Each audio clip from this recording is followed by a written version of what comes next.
Love is supposed to lift us up, but for too many seniors, it becomes the perfect setup for a devastating fall. Today, we step into the emotional end zone where scammers disguise themselves as soulmates, confidants, and companions, all to score big on someone's heart and wallet. From catfishing to love bombing, from financial grooming to sextortion, these scams are engineered to feel real until the moment everything collapses. We'll break down the psychology, the tactics, the warning signs, and the heartbreaking stories. And we'll show you how to protect yourself and the people you love. Welcome to Fraud on the Front Porch, and the truth about fraud starts now. Hello, folks, and thank you for joining, listening, or watching. Today's episode is The End Zone Illusion, where love looks like a touchdown, but isn't real. With me, as always, is my fellow fraud for air, Sean. Sean, how we doing today? Ready to tackle some love bombing? Yeah, I'm doing great, Tony. Thanks. And romance scams are the only game where the referee, the quarterback, and the opposing team are all the same person and the same scammer. And that's true. That's because they're all experts in this emotional game that we play called the modern romance fraud. Modern romance frauds entail catfishing, grooming, love bombing, long con romance scams, and unfortunately, sextortion. I say modern because even though we've all seen a lot of these modern romance scams, romance fraud has been around since the beginning of time. And unfortunately, it's not going to completely go away. So long as we have civilization, we're going to have romance scammers. Yeah, and the eternal timeliness, as you're speaking of this topic, there's always been so many things in common. Each one of these preys on loneliness, hope, fear, or desire, and each one leaves a different kind of scar. It's just the vehicles of delivery that have changed over time. So today we'll break down how these latest incarnations of fraud happen, who they target, and how seniors can protect themselves. Good to see you, my friend.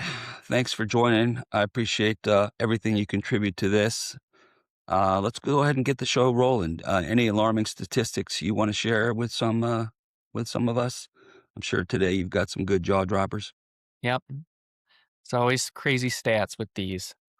So last year alone, $547 million were lost to romance scams. And seniors are about 40% of that number. So, what's the average senior loss? The average senior loss is $12,000 or more. That's a lot. That's a lot of money. Yes. All right. So wait. So we got 547 million lost in romance scams last year. 40% of those reported losses. Seniors make up about 22 to 23% of the population. If they're reporting 40% of the losses, either they, more than other folks, are super susceptible, or they're just more diligent than most of the younger folks at reporting the scam. Some good work in math there, Tony, and I will say it's probably a little bit of both. So that's good. It means they're fighting back a little bit, at least to some degree.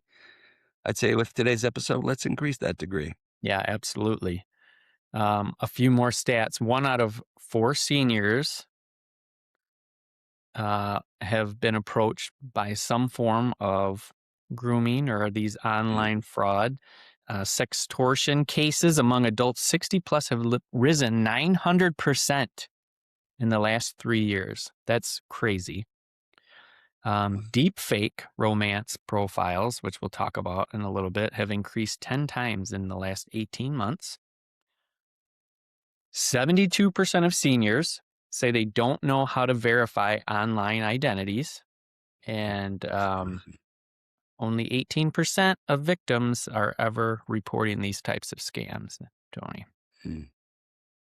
Yeah, and based on what you're sharing now and what we've known in the past, these numbers are definitely moving on a parabolic curve. Obviously heartbreaking, just shows how deeply manipulation cuts with all of us. Also kind of makes me a little more sad. And um, all these people are being manipulated, right? Right. I know we're going to talk about that a little bit more later, but let's get into some common related scams. Things we've researched, maybe put a little teeth into some of these statistics. There's obviously no shortage of stories or stats around this topic. Uh, I think we all kind of go through a full catharsis when we dig deeper into these romance scams. Yeah, for sure. And I'll start us off. These are actually all these couple I have are true stories, and I'll give some examples. So my first example is the overseas engineer. Mhm. This was a loss for somebody of $38,000. So it's a big one. The scammer used catfishing and long distance romance. So, Tony, for our listeners out there who don't know what catfishing is, that is somebody um, pretending to be someone else with the intention of beginning a long distance romance with another Mhm. person. So, some famous examples are out there, but basically, it's you're pretending to be someone you're not in order to start a romantic relationship with somebody. Mhm. This particular scam was eventually caught by the senior's daughter, who did a reverse image search on the profile photo and found out this was just a Nice. photo somebody had pulled from another dating site or from a website. And the scammer was traced back to West Africa, but unfortunately, no funds were recovered. So, in this case, once you sent that money, it was gone. Too many times that happens. Yeah, it really is very common. My second example is the widow's comfort. This time the loss was $12,500. This scamming method was something called love bombing, in addition with daily emotional support. So again, uh, for those listening, love bombing is um, a high frequency of showing strong affection over and over. So this can be recurring messages over and over again. This can be purchasing of gifts, things like that. Real big red flag in any relationship, actually. But for here, it is to get someone maybe who's a little bit lonelier's attention and to keep them waiting for that next message. So this scam was eventually caught because the time zones they were sending messages from were inconsistent. They were a little bit all over the place, and the messages seemed a little too scripted. Wow. Good. The outcome here is the bank eventually caught on and froze the final transfer, and the senior, in this case, actually entered counseling for some support afterwards. Good. At least a little bit of a resolution there. Yes. Um, all right. I got a couple myself. The Great. first one I have is the crypto Prince Charming. I'll share a little bit more in a second about a story that was told to me firsthand. Wow. That was a Princess Charming, but this particular Prince Charming, the loss was $64,000. Oh, Yeah. Financial grooming, fake investment platform. So Prince Charming lured the woman in for quite a while, finally got her to invest in a fake investment platform where money goes nowhere except into the scammer's pockets. yeah. Might look like a real investment platform. This was a cryptocurrency exchange. The discovery happened because a senior accountant associated with the woman noticed irregular withdrawals, brought those up, finally eventually led to the platform being shut down and the FBI notified, Good. but I don't think the $64,000 was recovered. That's tough. It's really That is unfortunate. And as a really tough. segue to that, I have one of my best friends told me about an employee of his that got conned out of over hundreds of thousands of dollars. So much so that his wife found out and it led to the gentleman's divorce. Oh So my. not only did he get Princess Charmed, he invested into a cryptocurrency fake website.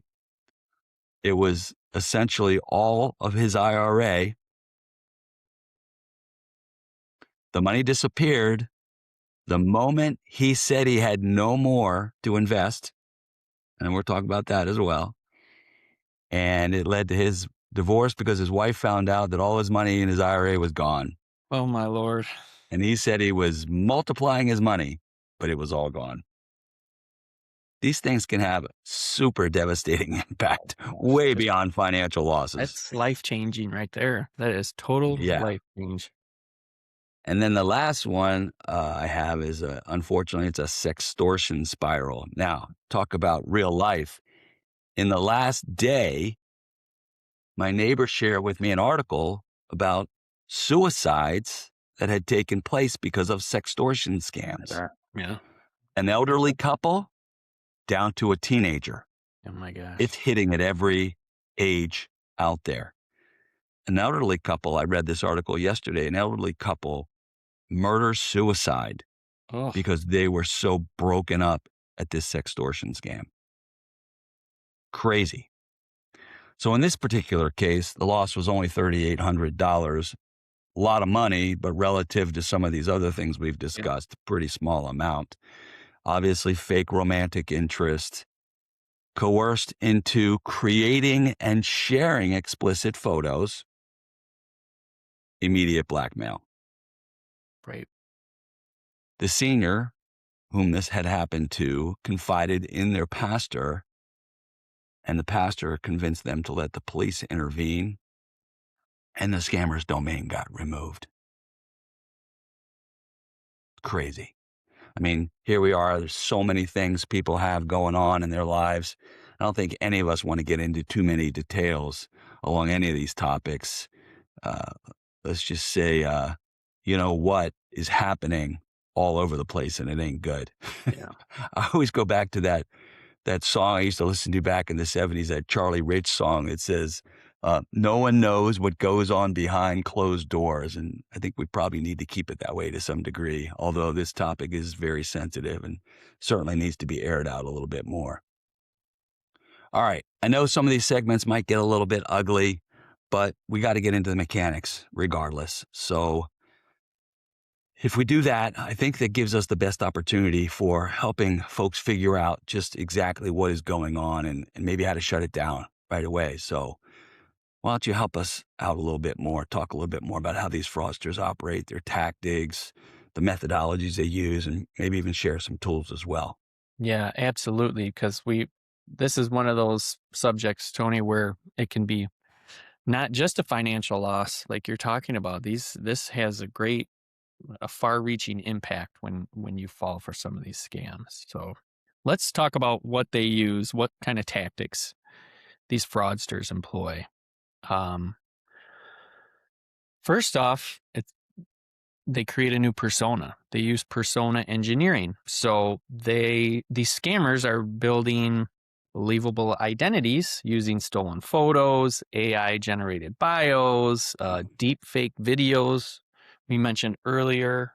They even are using AI voice cloning these days. So you may hear somebody talking to you in a voice that sounds very familiar, and it's not them. It's very scary.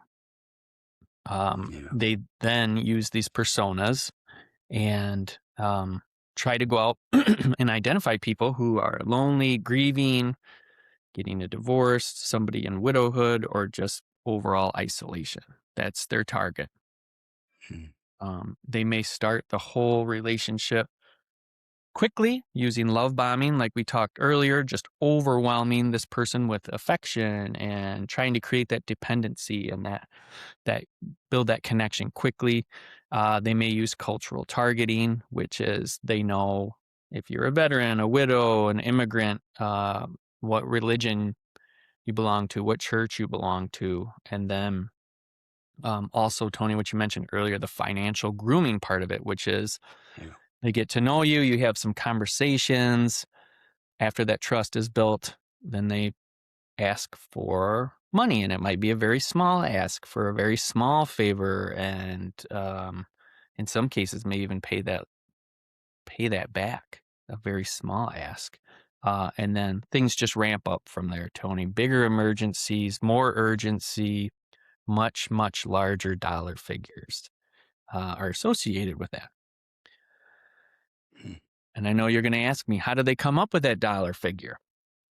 Well, they Read my do, mind. yeah, they do a lot of research.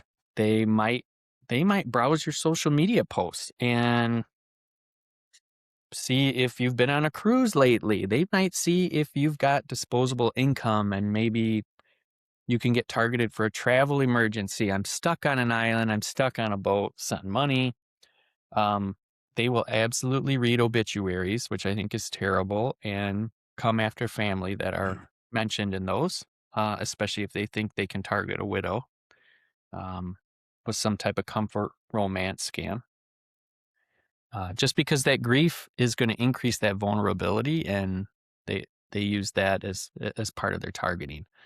Um, some other ones, quick, they might target you if you've made a retirement announcement. They think you got a pension. Let me get some of that pension money. They might look you up and see if you own property to think if you're a homeowner. They might ding you for a little more money.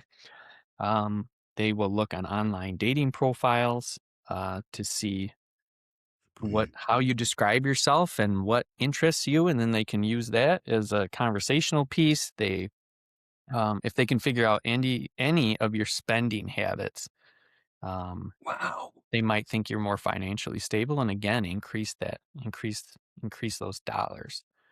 Um, and some of the tools they use to gather this information and to continue their fraud, absolutely use AI chatbots. So you might be talking to somebody overseas and you don't know it because you're talking to a chatbot that has been programmed to talk to you and have a conversation with you. And so the broken English of maybe somebody who doesn't have a strong command of the English language doesn't show up. So you don't get that warning sign anymore, Tony. That used to be a giveaway. Um, these people are also using private VPNs, which means it looks like their internet traffic and their chat traffic can come from somewhere else in the world. So somebody from overseas, it might look like, oh, they live in Chicago. They're chatting with me from the States. Um, they may ask you to receive and transfer money for them as help. You know what that's called, Tony? That's a money mule. That means you are helping them move money from into and out of the United States as part of their crime network, as part of their fraud ring. And they may say, well, you're just helping out my friend in another state. It's just harder for me to get that money. And you're actually Yeah. part of transferring criminal money around the globe. So that's another big giveaway if you get asked to move money around. Even though it may look like there's no Sometimes harm you to don't even you. know you're moving the money. Yeah, no harm to you. It's just money moving from point A to point B. Well, they disguise the money in packages and stuff, right? Yeah, yeah. You might get it FedEx to your house and then FedEx it somewhere else. Yeah. Um, There's also fake investment dashboards, just like what you talked about, Tony. I mean, they will ask you for money and then show you some really nice, sophisticated dashboard results. Hey, your 5,000 just turned into 8,000. Why don't you send in another 5,000? Why don't you send in 15? And let's make some big money here. This is a big secret you can't tell the world about because then everyone will be doing it. And it's just more and more fabricated numbers, and the money is not going anywhere but their pocket, like you said. And then, of course, they're using deep fake video apps. Tony, they will absolutely copy someone's actual real life persona and voice and try to create a video out of that. So they might say, I recorded you a special message, and it looks like somebody completely different than them. And it sounds like somebody completely different from them, but it's so convincing over video that people believe it. And so that is kind of the scary world we are living in now with all the improvements to AI that happen day after day. Yeah, and just the base data you talked about. Yep. Nice job. Thank you. I love that you're labeling things. You're putting labels on the tactics. It makes it much easier to not only isolate the infractions, but to teach them and discuss them with people so they understand exactly what's being perpetrated on them. Yeah. Those who know me know I'm not a big fan of the social media, so you didn't really share anything that endeared me to social media any more than I Right. already am not endeared to Yeah. it. So I appreciate that. It kind of confirms a lot of what I already thought. But the other thing that I was thinking about as you were saying that was how much responsibility we should be placing on all the people who hold our data, vendors, organizations, all the things we share information with. And I know it's tough to protect data. Heck, we did one of our first podcasts on data breaches, right? Yep. And I know that's a difficult proposition, but just should we be lobbying for more, right? Should we be asking for more along the lines of, hey, stop throwing our data onto the data pyre, right? The romance data pyre that just sets us all up for worse Yeah. things. I agree with you, and I think there is more to be done on those data holders and those keepers of the data. I think what's probably most important for our listeners of this podcast is that you can become a victim and have your data stolen, and has nothing to do with you or the way you've protected your identity. You can absolutely become a victim of these scams because of the way somebody else handled your data. And I think just having that awareness that your data is out there and people can put together a plan around you, can put together a fraud plan based on you by publicly available information, is what everyone should be aware of, and just know that you can become a target through no fault of your own, and just to be prepared and be educated that you can absolutely fight back and not get scammed. Yeah. I mean, even from a doctor's office, Right. a doctor's office breach, Yep. that would cause problems. All right, so let's summarize here. So scammers fool seniors by creating the emotional dependency, obviously through all their tactics, mimicking real affection, manufacturing crises that demand money. Okay. I'm also hearing you say they use AI along with other things to appear authentic. And of course, like romance scams, since the beginning of time, they exploit loneliness, right? To Yes. override that logic that we all know they have. And then once, of course, the trust is built, the scam becomes almost invisible. Yeah. All right. So let's go ahead and get into story time. We'll get into story time. And Good. Sean, this one more than doubles your average loss reported of the 12,000 you spoke about earlier. Today we have Blue Sweater Blues coming at you, live and in color. All right. The Man in the Blue Sweater.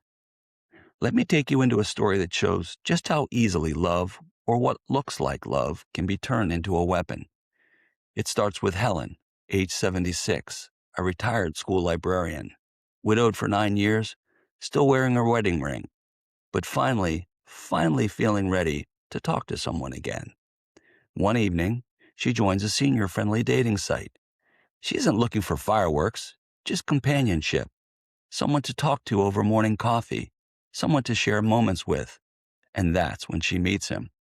Daniel, profile picture, a kind-eyed man in a blue sweater, standing on a pier at sunset. His bio, widowed, engineer, loves books, jazz, and long conversations. It feels safe, comforting, familiar. He messages her first, not with a cheesy line, but with a question that hits her heart. What's something you miss that you wish you could feel again? Helen pauses. No one has asked her something like that, and something so gentle in years. They talk for hours, then days, then weeks. Daniel sends her voice notes, warm, steady, reassuring. He tells her she deserves to be cherished. He tells her she's special. He tells her he hasn't felt this alive since his wife passed. Helen blushes like she's 20 again. But then, the shift. Daniel says he's on a work trip overseas, There's been an accident. His equipment was damaged. His bank froze his account because he's out of the country. He sounds embarrassed, ashamed. He says he hates asking her this, but he needs $4,200 to finish the job and get home. Helen's heart clenches. She wants to help. She wants to be needed again. She doesn't deliberate long. She wires the money. Then, another emergency. Another wire. Another and another. Over 3 months, the cycle repeats, again and again. $27,000, nearly her entire savings. And then one morning, Daniel disappears. No messages, no calls, no voice notes, just silence. Helen panics. She thinks something terrible has happened to him. Her daughter, Rachel, comes over and sees the message. She scrolls, and her face goes pale. She does a reverse image search of Daniel's photo of the man in the blue sweater. It appears on 6 different profiles, different names, different stories, different countries, all fake. Helen's knees buckle. Her breath catches. She realizes the man she opened her heart to, the man she opened her savings to, trusted, the man she thought she might love, never existed. Just a stolen photo, a scripted voice, a fraudster who knew exactly what to say to a lonely widow who wanted to feel seen again. Helen didn't just lose $27,000. She found a very sickening feeling that she could no longer trust her own heart.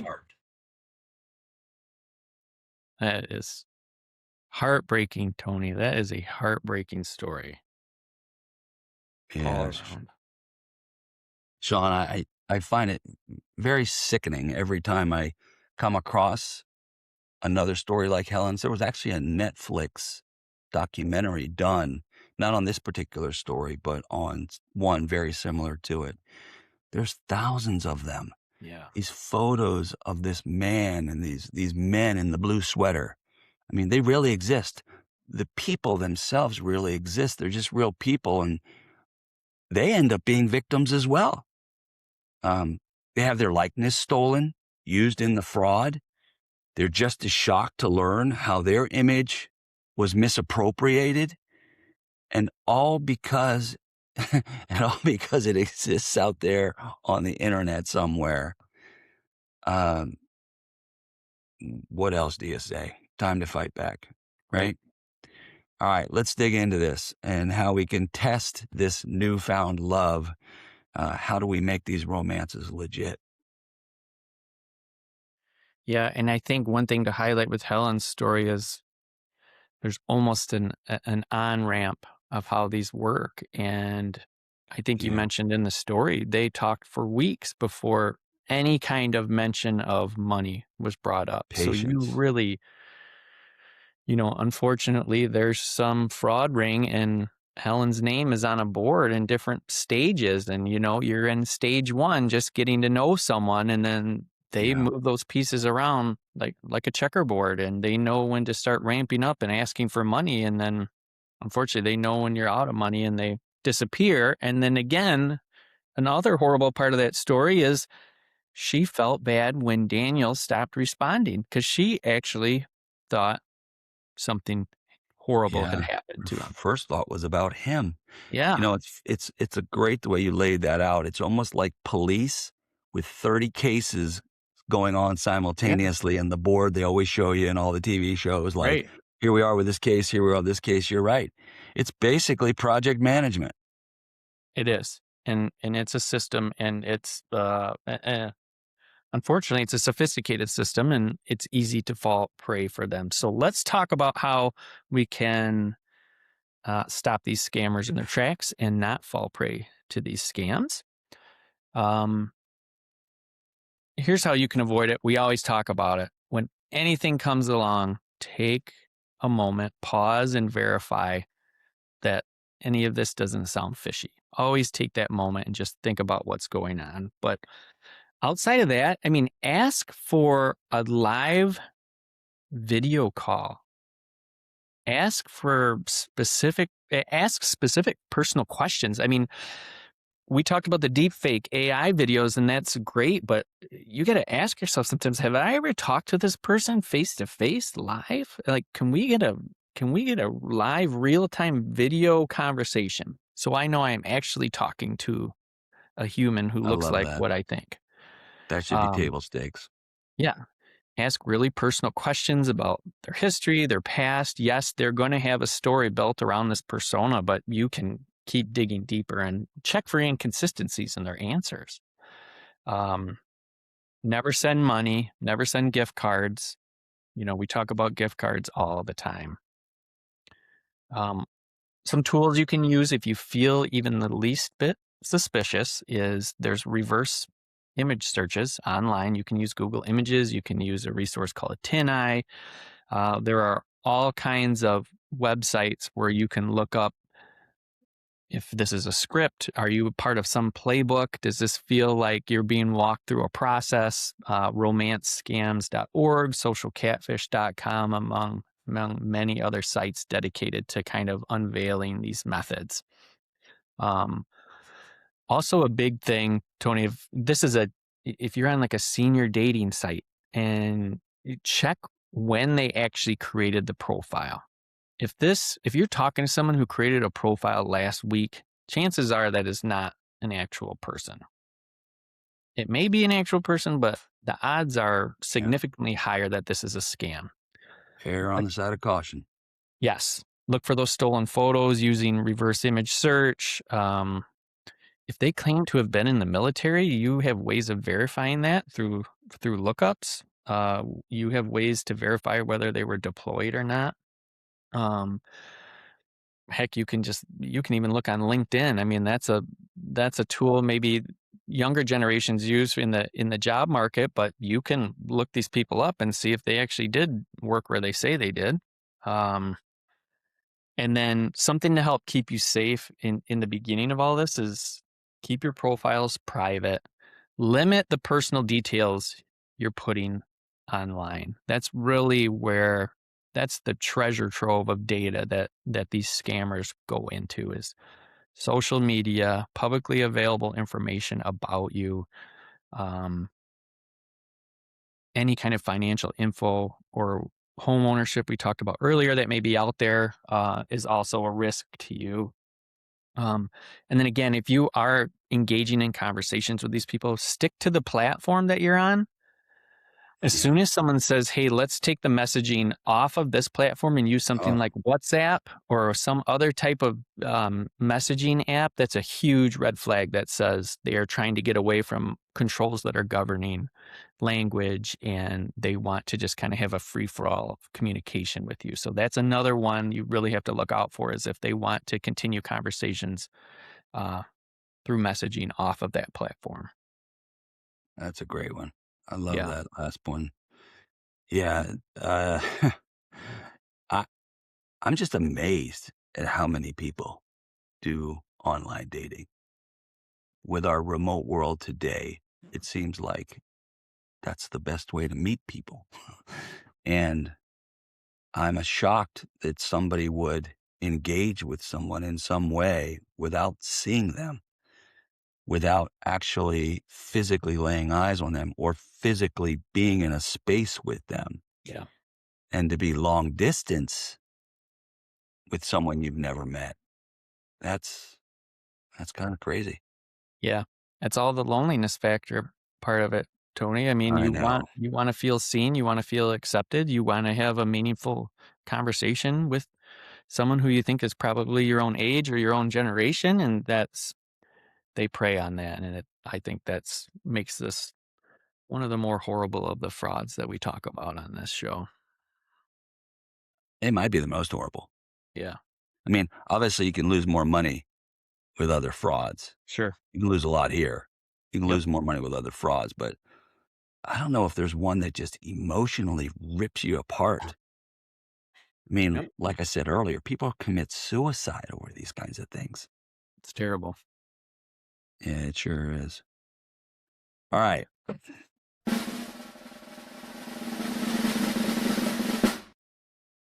I Quiz do it time. right this time. Quiz time. It's quiz time. All right. So we got quiz time, 5 questions. We're going to eventually get to more. We're going to get to more difficult questions Ooh, okay. because you haven't missed one yet. I'm trying to stay at my Kind of stands 100%. to reason, but we're going to get you eventually. All right. We got 5 more for you today. True or false? True or false? True or false? Love bombing always starts slowly. Oh, that's false. Love bombing is fast and intense and nonstop. Good man. Good man. All right. Multiple choice. Which scam is most profitable?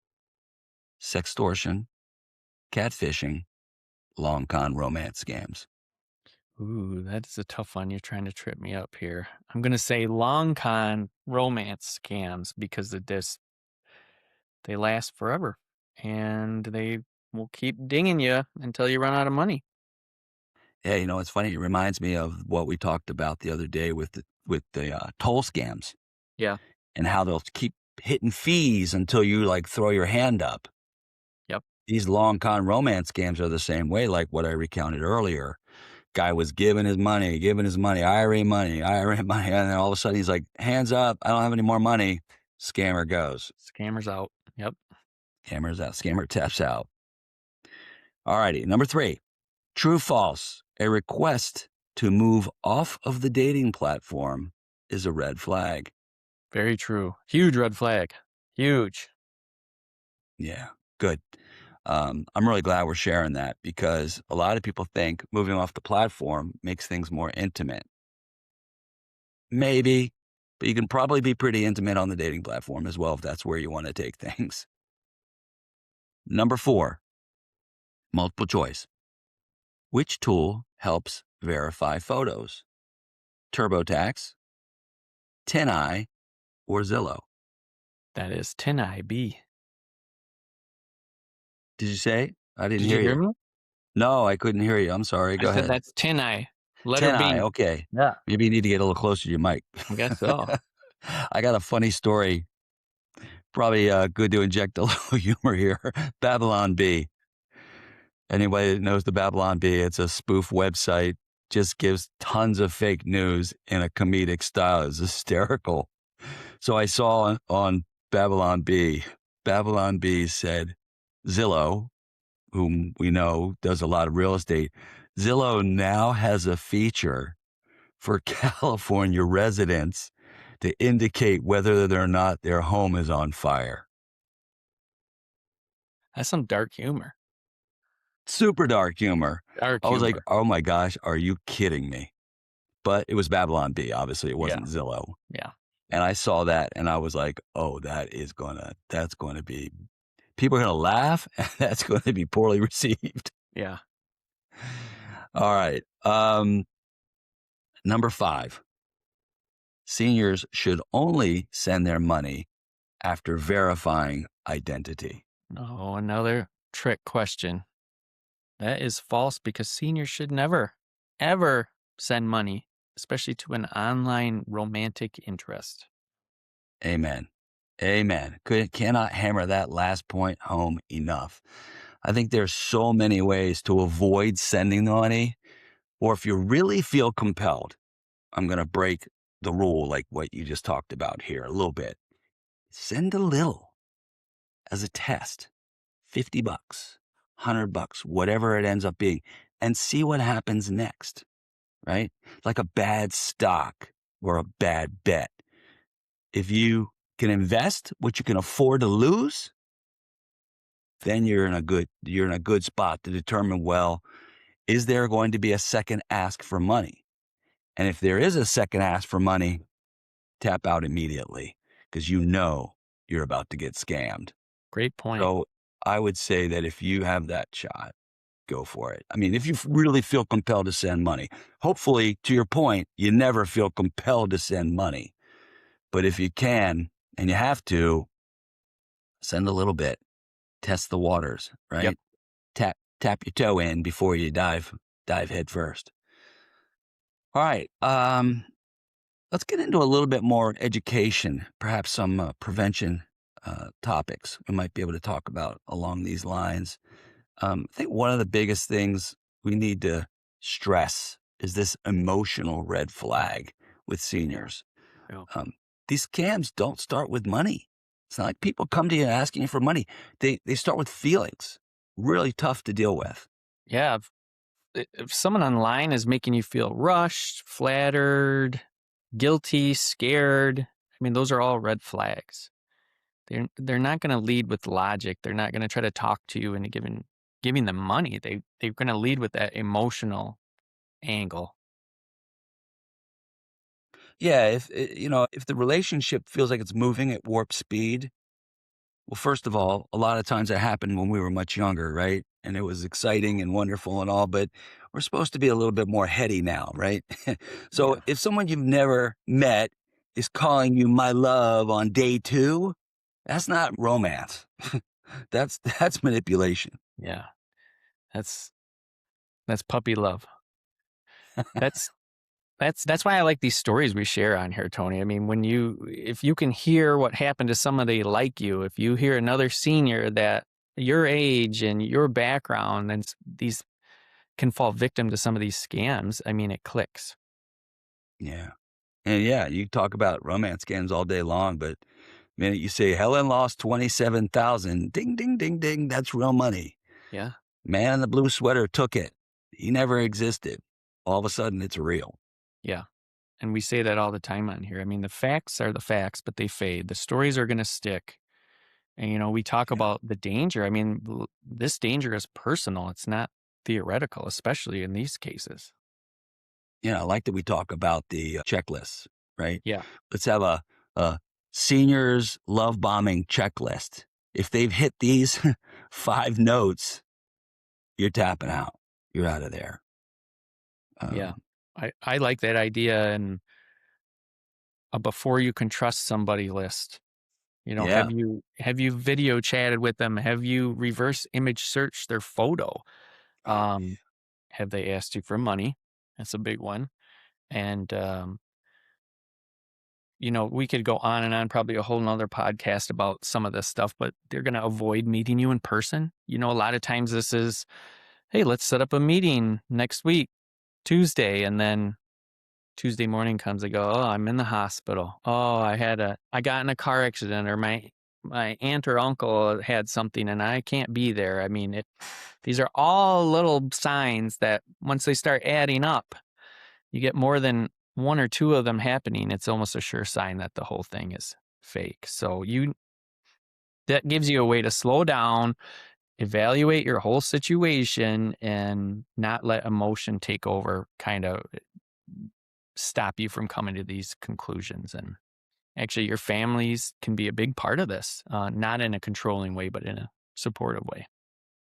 yeah. I used to check in weekly with my mother and just say things like, who are you talking to online these days? She had this big game she liked to play, Words with Friends. It's Yeah. basically Scrabble online. And fortunately, didn't have to deal with too many characters. Every now and then there were phone call threats, but didn't have to really deal with much online. But yeah, to your point, I think if you just have that open and honest dialogue with your family, um, you can open up the door and find out a little bit more. No judgment. No Yeah. judgment. If a senior feels safe talking about what they're doing online or their online relationships, then those scams lose all their power. I mean, scammers need you keeping things secret and isolated. That's their oxygen. That's how they keep the fraud going. Yeah. And workshops are good. Workshops, I think, the videos, talking to people. I'm doing a workshop next month. I'm really looking forward to it Great. because I think folks learn best when they can ask questions. Like a lot of folks will be listening to this, watching this, and their questions will be coming up in their head.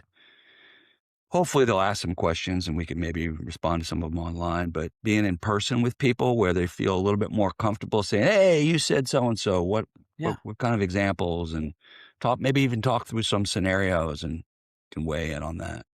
Yeah, I think that's great. I mean, a workshop, if you're you're a part of that. A workshop is going to build a community. And if they can have their own community, they've got that built-in protection and just having that open dialogue. And if we can normalize asking for help, we can fight that prejudice that says asking for help means we're losing our independence. I mean, that just encouraging that open dialogue is going to have such an impact for Yeah. for that workshop. Yeah, I agree. When I was with my consulting team in my previous career, I always taught them that asking for help was a sign of strength. It Hmm. means you're taking control of the situation, not losing control of the situation. You don't want to Yeah. wait too long to ask for help. Obviously, that means you've lost control, but ask for help early. I have a friend who used to ask for help immediately when he was trying to solve a problem. And what it did was it allowed him to move past that problem faster than all his peers, and he ended up being wildly successful. And by the way, super smart individual. So it's not like he couldn't figure it out. He was like, why should I go through the stress Yeah. of figuring all this out when there's other people who've done this before me, faster than me? It was all about accelerating himself through the challenge. And it's a good lesson. Yeah. Unfortunately, too many of us don't learn that till later on in life. That's wisdom and that's knowledge of your own It's, limitations. And that's so powerful. yeah, And to your point, I mean, from this podcast, we want seniors feel comfortable saying, "Hey, can you look at this message with me?" I mean, without feeling that embarrassment, they just reach out for help. yeah. Yeah, I think when you remove that embarrassment and any shame that comes with it, you take away the scammer's secret weapon, Yep. right? Um, silence. Silence is where the scammers gain their greatest weapon. You know, if you can shame somebody, they don't want to talk about it, right? They're going to be silent. So that silence, if you can eliminate that silence and get that dialogue going, like we talked about, you can end up in a better spot. And you know, everybody gets scammed. And Yeah. scammers fool doctors, they fool lawyers, they fool Yep. tech experts, not just seniors. Seniors are very vulnerable because they're an isolated population, and for lots of very good reasons. But it's not like they're immune to being scammed. Right. They're not. No Yeah. matter how we get scammed, you and I get scammed. We talk about For it all the sure. time. Yeah. We still get scammed. I got a scam text 45 minutes ago, and I read it like 3 times, and I'm like, "You gotta be kidding me." And it was somebody looking to give me tax advice, Oh, and I'm like, "Wow, that's amazing. how germane is that Yeah. given what we've recently talked about?" It's funny.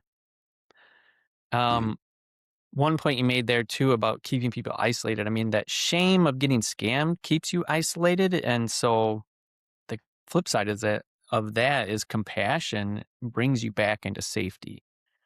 So yeah, again, being able to talk with others about what's going on is a huge safety valve for you. Um, Also, we talk about those dating platforms. There are safe practices there, which is meeting in public places. Um, Keep your conversations on the dating platform. We talked about that. Never send money. Video chat early. If you are remote and distant, get a live video chat earlier than later. Don't let the relationship only exist via text message and chat. Getting that live video chat is so helpful. And then of course talking to your family member or your trusted friend or your security circle there about these new relationships and about what's going on. So um, seniors, like everybody, deserve that love and companionship and connection, but most of all, they also deserve safety. yeah, I totally agree. Yeah, love isn't the problem, right? Right. Have all the love you want. The problem is when somebody uses the love as a weapon and falls into that end zone illusion we talk about. All right, let's tell a successful intervention story. Not every love story ends in horror. That's very true. So this one is, Tony, the widow and the soldier who never existed. So I want to tell you a story about how one widow came within inches of losing everything and how one moment of doubt saved her from a $22,000 heartbreak. Her name is Marjorie, age 79, a widow for nearly a decade. She wasn't looking for love, just someone to talk to in the quiet evenings. One night, she received a message on a senior dating site from a man named Captain James Rowan, a U.S. Army engineer stationed overseas. Kind eyes, warm smile, and a crisp blue uniform. He told her she reminded him of his late mother. He said her messages made him feel grounded, and he said she was the first person he'd felt connected to in years. And Marjorie, she felt seen again. They talked every day, long messages, late night confessions, good morning notes that made her blush like she was 20. Then came the crisis. James said his unit's equipment had been damaged. He needed $22,000 to replace it or he'd be discharged. He sounded ashamed, embarrassed, and he begged her not to tell anyone. This is military protocol, he said. Marjorie's heart twisted. She wanted to help. She wanted to be needed. She went to the bank and initiated the transfer. And that's when everything changed. Her daughter, Emily, stopped by that afternoon. She saw Marjorie glowing, talking about James and how she was helping him through a tough time. Emily asked to see his photo. She paused, her stomach tightened. She'd seen that face before. She grabbed her phone. She did a reverse image search, and there it was. The same photo on multiple profiles, different names, different stories, different countries. All stolen military images. Emily's voice shook as she said, "Mom, he's not real." Marjorie's world collapsed. Her hands trembled. Her heart pounded. She felt foolish, embarrassed, and devastated. But Emily acted fast. She called the bank. They froze the transfer just in time. She reported the scam to the platform, and within days, the scammer's account was shut down. Marjorie didn't lose a penny, but more importantly, she didn't lose herself. Emily helped her join a support group for romance scam survivors, a place where seniors share stories, rebuild confidence, and learn to trust again. And slowly, Marjorie realized something powerful. She wasn't naive, she wasn't foolish, she was human, and she deserved connection without fear. And that's the lesson, Tony. We're all human. Humans are susceptible to these types of manipulations. But listen, scammers can fake photos, they can fake stories, they can fake identities, but they can't fake the strength of a family that steps in, asks questions, and protects the people they love. Right you are. Definitely some good news, bad news with that story. Good news is they caught the scam. Super excited about that. Yeah. That reverse image tool, I mean, you've been talking about that for a little while. That should be tactic number one at the top of everyone's safety list. The bad news is that these support groups that you talked about, they even have to exist at all. I mean, I'm really glad they do. Yeah. But it's kind of unfortunate that they even need to exist because it just speaks to how prevalent these scams are. Speaking of these groups, can you share a little bit more about maybe what folks can do if they suspect they're a victim of a potential romance scam? Yes. If you're a victim or even think you're a victim, the first thing you should do is stop communication with that individual. You don't want the scam to continue. You don't need ongoing dialogue with this person at all. You should also screenshot everything. If you're having chat on the phone, if you're having chat on the computer, record everything, and then also contact your bank right away and freeze all your accounts if you've given away any kind of info or any kind of money. As always, in all of these fraud cases, you can report to the FTC. You can report these to the FBI's IC3 division. You can report this to the AARP Fraud Watch. And then if it happened on a social media platform or a dating platform, definitely report it there as well and you can get that profile shut down. On top of all that immediate action, you've got to seek out emotional support because, again, these are devastating not only financially, but also emotionally. And it's helpful to find those peer groups that we talked about so you can talk through these issues and kind of rebound and learn where you were scammed, but also learn that not everything out there is a scam. And that's going to help you remove that shame and then implement those long-term protections we talked about earlier. Yeah, thanks for sharing that. That's so true. Just as a side note, what I've learned about some of these peer groups is they're not easy to get into. Hmm. They're very protective, and they're protective because of the sensitivity of the things that are being shared. To your point, you don't want people to have shame. You want them to feel comfortable Yep. talking. There's a real desire to protect these folks that want to be a part of these groups. So it's not just a, hey, show up and blab type of thing. You have to get connected with the group in order to be invited into it. I know AARP has a fraud group like Yep. that for predominantly romance frauds, but there are other peer groups for other types of frauds as well. But because of the emotional trauma associated with romance frauds, those are probably the most prevalent. They're protective because they don't want someone coming in and further scamming the Right. individuals in that group. For sure. Obviously, they've been prey once. You don't want them to be prey again. All right. We're at the end. Any closing thoughts? Yeah. Few things to remember. I mean, romance scams hit the heart first and the wallet second. So just be aware of kind of the way those scams operate at the beginning. And family supports everything. When your family can step in with compassion instead of judgment, a senior is going to heal faster. They need to hear what we repeat all the time. You're not alone and you didn't do anything wrong. Again, removing that shame, remove that isolation, and that support group is going to bring you back. And as always, what we always say, if anything ever feels even a little bit off, slow down, pause, talk to someone you trust, and never let that urgency override your instincts.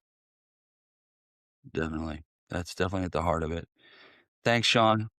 Until next time, stay connected, stay aware, and stay empowered. Thanks, Tony. Romance scams don't just steal money, they steal connection, confidence, and trust. But knowledge is power, and awareness is protection. When we talk openly, we take advantage away from the scammers. Whether it's catfishing, grooming, love bombing, or sextortion, every tactic has a tell, and every senior deserves to know the signs. Stay alert, stay connected, and stay empowered. And always remember to pause, question, and ask for help.